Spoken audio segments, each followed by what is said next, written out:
Shalom Bapak Ibu Saudara yang dikasihi dan diberkati oleh Tuhan. Kita kembali berjumpa di hari ini untuk kita mau mendengarkan sabda dan kebenaran firman Allah. Saudara-saudara, sebelum kita mendengarkan firman-Nya, mari kita satukan hati dan pikiran kita untuk mohon pertolongan Tuhan, kuasa Roh Kudus di dalam kita mendengarkan sabda kebenaran firman-Nya. Mari kita bersatu di dalam doa. Kita berdoa.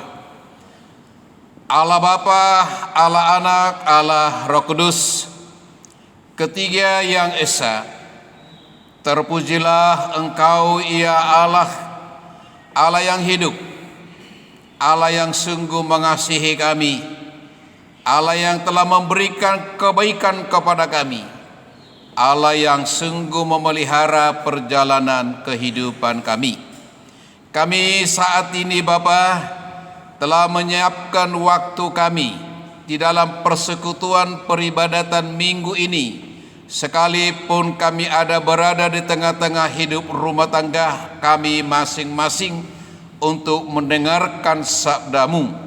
Kami yakin dan percaya Engkau akan memberkati kami melalui kebenaran firman Tuhan yang ditaburkan oleh hamba-Mu saat ini.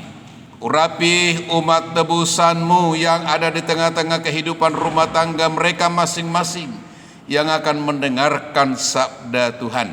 Urapi hamba-Mu yang akan memberitakan sabda kebenaran firman-Mu. Biarlah Tuhan Yesus Kristus senantiasa berbicara melalui hamba-Mu ini. Inilah seruan dan permohonan kami yang kami naikkan kepada Bapa melalui Putra-Mu Tuhan kami Yesus Kristus, Juru Selamat kami yang hidup. Kami sudah berdoa. Tuhan menyertai saudara-saudara sekalian. Amin. Saudara-saudara yang dikasihi dan diberkati oleh Tuhan, pada hari ini kita mau sama-sama merenungkan kebenaran firman-Nya. Firman Tuhan yang menjadi santapan rohani kita di pagi hari ini terambil dari 1 Petrus pasal yang pertama pada ayatnya yang ke-17 sampai dengan ayat yang ke-25. 1 Petrus pasal pertama ayat yang ke-17 sampai dengan ayat yang ke-25. Mari saudara-saudara, saya akan bacakan untuk kita semua. Lalu Bapak Ibu Saudara boleh mengikuti di dalam hati masing-masing. 1 Petrus pasal pertama ayat 17 sampai dengan ayat yang ke-25. Demikian sabda kebenaran firman Tuhan untuk kita sekalian. Dan jika kamu menyebutnya Bapa, yaitu Dia yang tanpa memandang muka menghakimi semua orang menurut perbuatannya, maka hendaklah kamu hidup dalam ketakutan selama kamu menumpang di dunia ini. Sebab kamu tahu bahwa kamu telah ditebus dari cara hidupmu yang sia-sia, yang kamu warisi dari nenek moyangmu. Itu bukan dengan barang yang fana, bukan pula dengan perak atau emas, melainkan dengan darah yang mahal, yaitu darah Kristus yang sama seperti darah anak domba yang tak bernoda dan tak bercacat. Ia telah dipilih sebelum dunia dijadikan, tetapi karena kamu baru menyatakan dirinya pada zaman akhir, oleh Dialah kamu percaya kepada Allah yang telah membangkitkan Dia dari antara orang mati, dan yang telah memuliakannya, sehingga imanmu dan pengharapanmu tertuju kepada Allah. Karena kamu telah menyucikan dirimu oleh ketaatan kepada kebenaran, sehingga kamu dapat mengamalkan kasih persaudaraan yang tulus ikhlas. Hendaklah kamu bersungguh-sungguh saling mengasihi dengan segenap hatimu. Karena kamu telah dilahirkan kembali bukan dari benih yang fana, tetapi dari benih yang tidak fana, oleh firman Allah yang hidup dan yang kekal. Sebab semua yang hidup adalah seperti rumput, dan segala kemuliaannya seperti bunga rumput. Rumput menjadi kering dan bunga gugur, tetapi firman Tuhan tetap untuk selama-lamanya. Inilah firman yang disampaikan Injil kepada kamu. Demikianlah saudara-saudara kebenaran firman Tuhan. Terpujilah Tuhan kita Yesus Kristus. Yang berbahagia ialah kita yang sudah mendengarkan firman-Nya, merenungkan dan melakukan dalam kehidupan keseharian kita. Haleluya.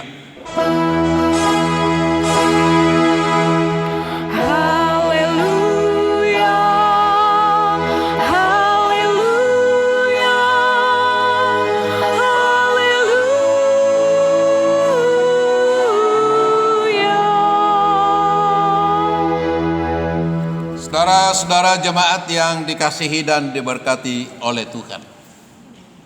Dari pembacaan firman Tuhan tadi dari 1 Petrus pasal 1 ayat yang ke-17 sampai dengan ayat yang ke-25.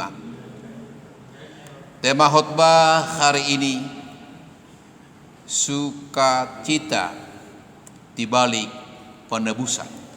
Sukacita di balik penebusan. Seseorang yang ditolak, seseorang yang dibenci atau dimusuhi, yang mengalami diskriminasi atau ketertekanan, dapat menimbulkan perasaan bahwa dia adalah pribadi yang tidak disukai, bahwa dia adalah pribadi yang ditolak dan tidak dicintai, bahkan pribadi yang tidak disukai, pribadi yang tidak dikasihi. Mereka yang mengalami perasaan sedemikian, dia menilai dirinya adalah sungguh tidak berharga. Dia menilai dirinya tidak berguna dan tidak bermanfaat. Ibarat ia mengatakan dirinya hidupnya adalah seperti sampah. Saudara-saudara, perasaan yang merasa tidak dihargai dan tidak dihormati, tidak berguna dan tidak bermanfaat, menjadi pribadi yang gampangan, menjadi pribadi yang sembarangan, hidup sesuka hatinya, tidak tahu aturan hidup. Ia melangkah, ia mengatur kemana langkah-langkah hidupnya. Saudara-saudara, sikap seperti ini adalah sikap yang suka mengutamakan sikap aman. Cari amannya daripada menjalankan kebenaran. Perasaan-perasaan seperti inilah yang dialami oleh anak-anak Tuhan, pengikut Kristus yang ada di Asia Kecil. Mereka memang pengikut Kristus pendatang, orang-orang Kristen perantau di Asia Kecil.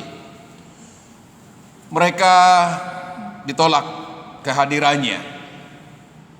Mereka tidak disukai, mereka dibenci, mereka dimusuhi, dianiaya, bahkan dibunuh penguasa-penguasa negeri pada saat itu.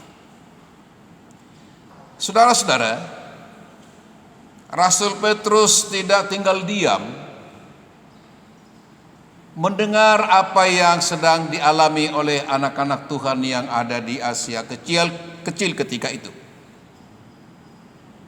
Rasul Petrus memberikan penguatan iman melalui surat yang dikirimkan kepada orang-orang Kristen di Asia Kecil. Ada 3 hal yang disampaikan oleh Rasul Petrus untuk menguatkan iman dan pengharapan mereka. Yang pertama, bahwa siapapun di antara manusia yang ada di tengah-tengah dunia ini tidak ada yang luput dari peradilan Tuhan. Semua akan berhadapan dengan peradilan Tuhan. Apakah dia pengikut Kristus atau tidak? Apakah dia memiliki agama atau tidak? Dari suku mana, dari budaya mana, dari bangsa mana, semua harus berhadapan dengan peradilan Allah. Siapakah hakimnya? Allah sendiri. Saudara-saudaraku yang dikasihi dan diberkati oleh Tuhan, oleh sebab itu Rasul Petrus mengingatkan supaya setiap orang yang percaya kepada Kristus, yang menghadapi tantangan, yang menghadapi tolakan, yang tidak disukai, bahkan dibenci, dianiaya, supaya tetap ada berada di dalam kehendak Tuhan, hidup di dalam kekudusan, melaksanakan segala kehendak Tuhan. Sebab ketika kita melaksanakan kehendak Tuhan, hidup di dalam kasih, memelihara kekudusan dalam kehidupan kita melalui penebusan daripada Kristus di kayu salib, di mana Kristus telah mengorbankan tubuhnya dipecah-pecahkan, darahnya ditumpahkan untuk keampunan segala dosa-dosa kita dan untuk penyucian segala dosa-dosa kita dan untuk keselamatan kita. Maka dengan tibanya peradilan itu ketika Yesus datang yang kedua kalinya, kita tidak didapati bercacat dan bernoda di dalam keimanan kita, sekalipun kita sampai hari ini tidak ada yang sempurna. Tetapi kesempurnaan itu akan kita miliki. Itulah yang kita kejar menuju kedatangan Tuhan yang kedua kalinya. Selama kita ada berada di tengah-tengah dunia ini, selama kita menumpang di tengah-tengah dunia ini, kita berusaha untuk hidup dengan kekudusan Allah. Bapa di dalam Yesus Kristus, Tuhan mengingatkan itu kepada kita, bahwa kita pada saat sekarang ini sedang menanti kedatangannya yang kedua kalinya, dan saatnya akan tiba di dalam peradilan itu. Lalu yang kedua yang dikatakan oleh Rasul Petrus kepada kita, ketika kita lolos dari peradilan itu, maka Rasul Petrus memberikan kepada kita bahwa Ada jaminan yang diberikan oleh Allah kepada setiap mereka yang terus-menerus hidup di dalam kekudusan, hidup di dalam iman, melaksanakan kehendak Tuhan, hidup di dalam mengasihi. Di mana Tuhan akan berkata pada saat kedatangannya yang kedua kalinya itu, jaminan diberi kepada mereka, yaitu memiliki kehidupan yang abadi, memiliki kehidupan yang kekal, yang disediakan bagi mereka yang terus menerus waspada dan bertahan sampai kedatangan Yesus yang kedua kalinya. Ada dasar yang teguh, ada dasar yang kuat yang menjadi jaminan bagi setiap orang yang percaya kepada Kristus. Jaminan itu, dasar itu adalah kebangkitan Yesus dari antara orang mati. Itulah yang menjadi dasar yang kuat, dasar yang teguh untuk mendapatkan kehidupan kekekalan yang dijanjikan oleh Tuhan bagi setiap anak-anaknya. Lalu yang ketiga, saudaraku yang dikasihi dan diberkati oleh Tuhan, iman dan pengharapan kepada Kristus akan membawa kepada kemuliaan. Kepercayaan, pengharapan kita harus tertuju kepada Kristus yang bangkit dari antara orang mati. Dan melalui pengharapan itulah akan kita memiliki pemuliaan Kristus dan menjadi kemuliaan bagi kita. Sebab kita adalah umat yang telah ditebus, umat yang takut akan Allah, umat yang tetap memelihara kekudusan Tuhan. Saudara-saudaraku yang dikasihi dan diberkati oleh Tuhan, Allah menyatakan kasih-Nya yang sempurna bagi kita. Maka Tuhan mengingatkan kita untuk tetap setia melaksanakan, tetap setia mempertahankan Kristus dalam hidup kita, dan berani menunjukkan jati diri kita sebagai pengikut Yesus Kristus, sebagai orang Kristen, sebagai umat yang telah diselamatkan oleh Kristus. Identitas kita tidak boleh kita tutupi. Identitas kita harus kita nyatakan. Identitas kita bukan dalam arti kalau ada salib di rumah kita, bukan hanya itu. Identitas kita bukan hanya dalam arti kalau kita menggunakan kalung dengan salib, bukan hanya itu. Identitas kita adalah sebagai pengikut Kristus memiliki karakter Kristus yang mengasihi, memiliki karakter Kristus yang mengampuni, memiliki karakter yang penuh dengan kesabaran, memiliki karakter yang penuh dengan merendahkan hati. Itulah identitas setiap orang yang percaya kepada Kristus.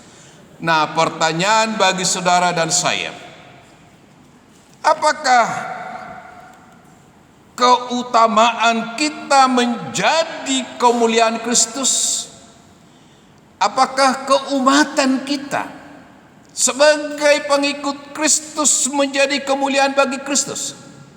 Itu yang menjadi pertanyaan.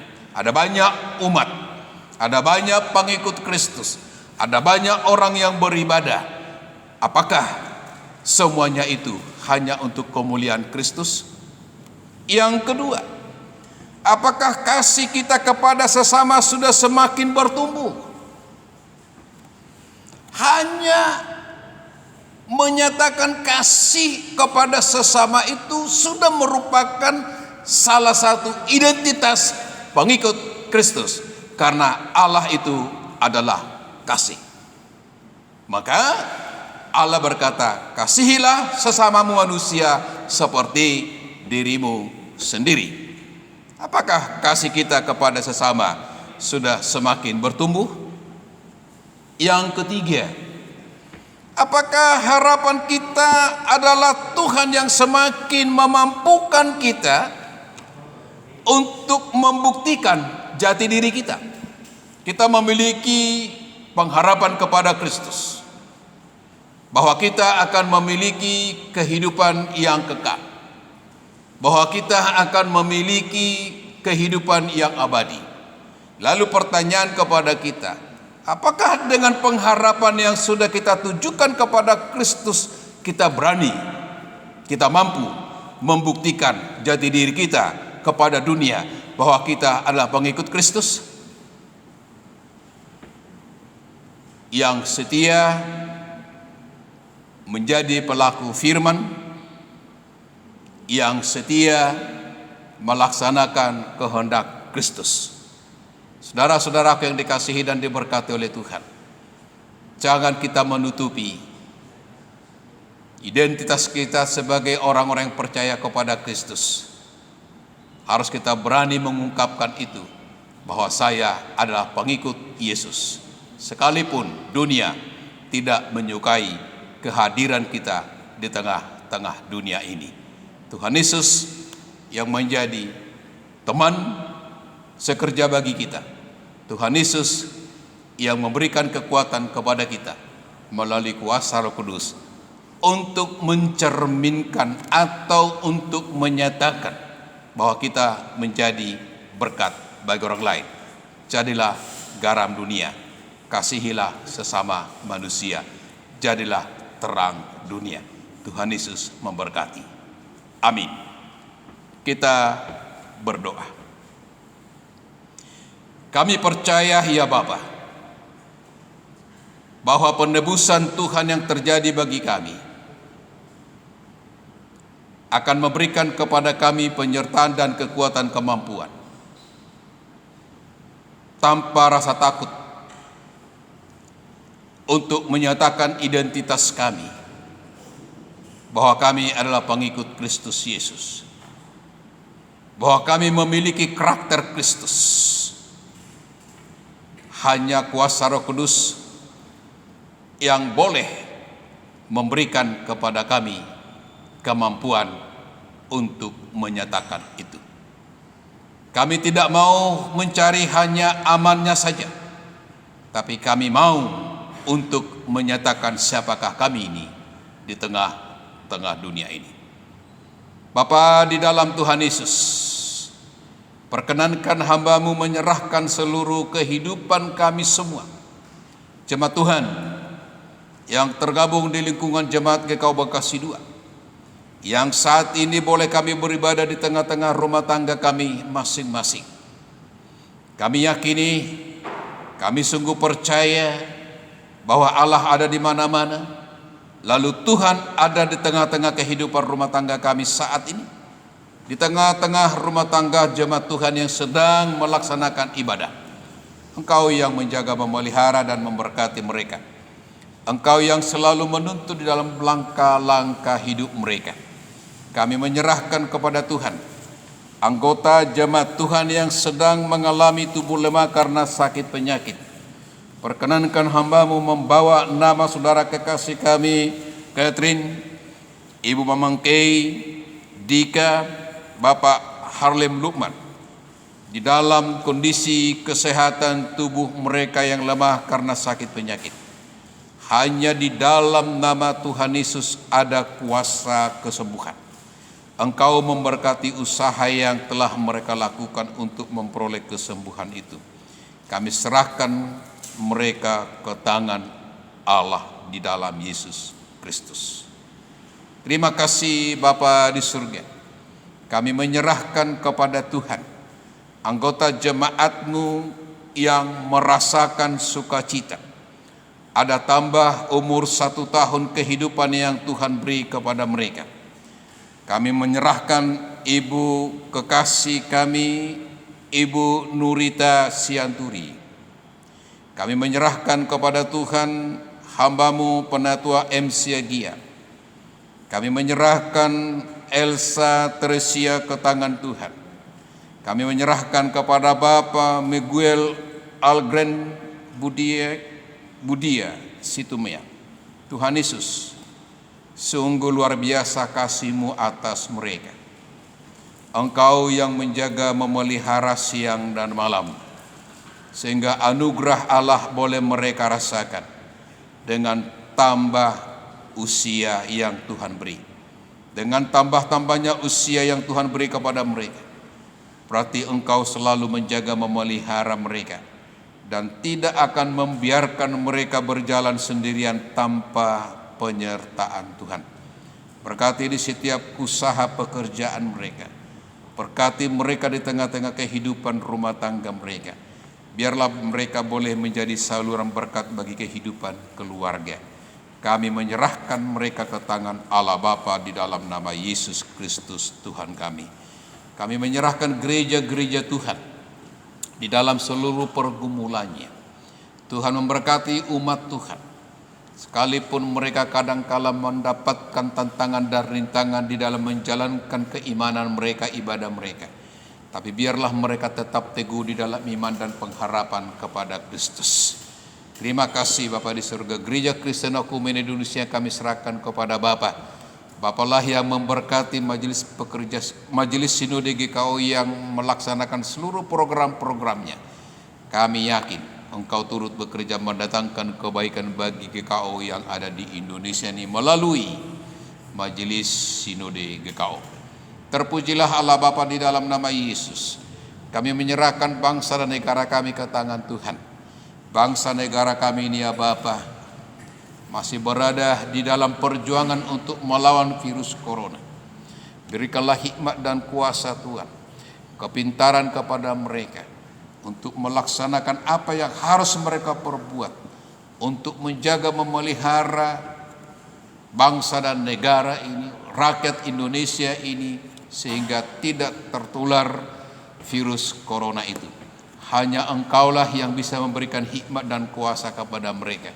Biarlah pemimpin bangsa negara kami dari tingkat tertinggi Bapak Presiden Jokowi dan juga Wakil Presiden sampai RT di mana kami berdomisili, yang Tuhan percayakan untuk memimpin bangsa negara kami, biarlah mereka mendapatkan hikmat daripada Tuhan.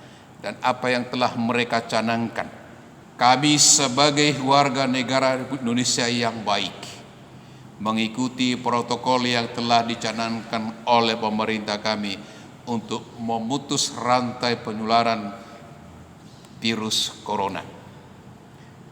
Umat Tuhan terus berdoa supaya virus corona berlalu dari tengah-tengah bangsa negara kami. Kami berdoa saat ini supaya Engkau hadir di tengah-tengah bangsa negara kami. Dikala bangsa negara kami menurut pandangan Tuhan terhadap perilaku sikap, tindakan yang tidak menyenangkan hati Tuhan, ampuni kami. Ampuni gereja Tuhan dikala melakukan pelayanan mereka, menyampaikan kabar baik kepada orang-orang lain tidak sesuai dengan kehendak-Mu. Ampuni gereja.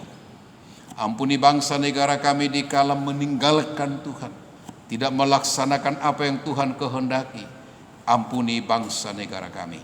Kalaupun bangsa negara kami ini ada berada di dalam pandangan Tuhan yang sungguh-sungguh tidak melakukan apa yang menjadi kehendak Bapa Sorgawi, hari ini perkenankan hamba-Mu supaya Engkau menyatakan kasih-Mu, kemurahan-Mu untuk mengampuni, supaya Tuhan berkarya bekerja untuk mematikan virus corona yang ada di tengah-tengah bangsa negara kami. Terpujilah Allah Bapa. Masyarakat di sekitar gedung gereja ini kami serahkan kepada Tuhan, supaya Tuhan menjaga dan memelihara mereka. Berikan hati saling menghargai dan saling menghormati di antara mereka dengan umat Tuhan yang beribadah di tempat ini. Terima kasih Bapa. Inilah seruan dan permohonan kami yang kami naikkan kepada Bapa melalui Putra-Mu Tuhan kami Yesus Kristus yang mengajar kami berdoa. Bapa kami yang di surga, dikuduskanlah nama-Mu, datanglah kerajaan-Mu, jadilah kehendak-Mu di bumi seperti di surga. Berikanlah kami pada hari ini makanan kami yang secukupnya, dan ampunilah kami akan kesalahan kami, seperti kami juga mengampuni orang yang bersalah kepada kami. Dan janganlah membawa kami ke dalam pencobaan, tetapi lepaskanlah kami daripada yang jahat. Karena Engkaulah yang mempunyai kerajaan dan kuasa dan kemuliaan sampai selama-lamanya. Amin. Saudara-saudara jemaat, mari kita mengakhiri ibadah kita.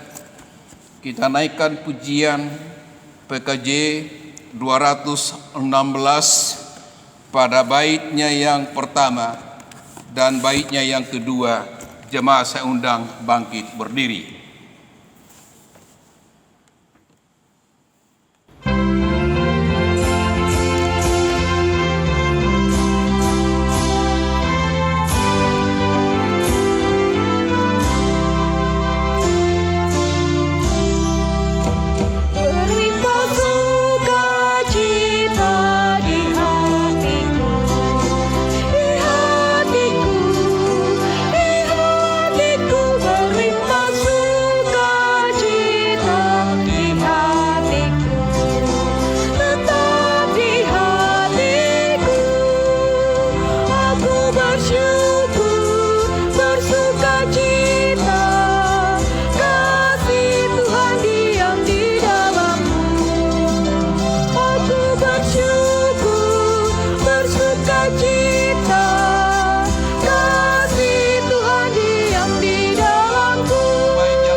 Saudara-saudara jemaat,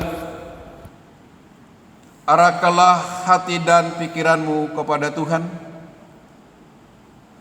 Jalanilah hidup ini bersama dengan Tuhan. Sekalipun kita mendapatkan rintangan dan tantangan pencobaan di tengah-tengah kehidupan kita di dunia ini selaku anak-anak Tuhan, percayalah bahwa Allah tidak pernah membiarkan kita berjalan sendirian. Untuk itulah saudara-saudara, terimalah berkat daripada Tuhan. Kasih karunia daripada Tuhan kita Yesus Kristus yang bangkit dari antara orang mati, rahmat kemurahan Allah Bapa surgawi yang sungguh luar biasa yang dinyatakan dalam kehidupan kita melalui putranya, dengan pertolongan daripada kuasa Allah Roh Kudus yang senantiasa menjaga dan memelihara, memberkati saudara-saudara sekalian sekarang sampai selama-lamanya. Amin.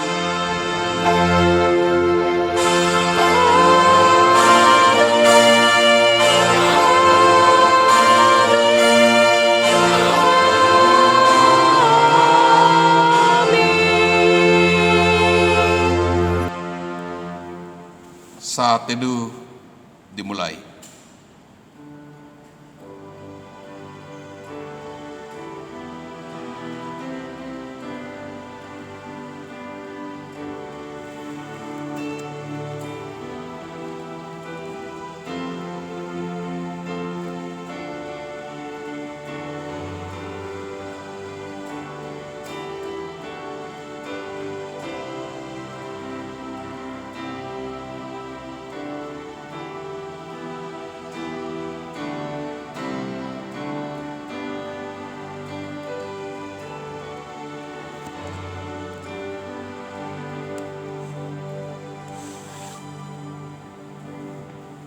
Demikianlah ibadah kita pada hari ini.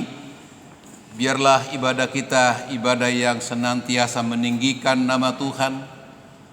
Ibadah kita ibadah yang menyenangkan hati Tuhan.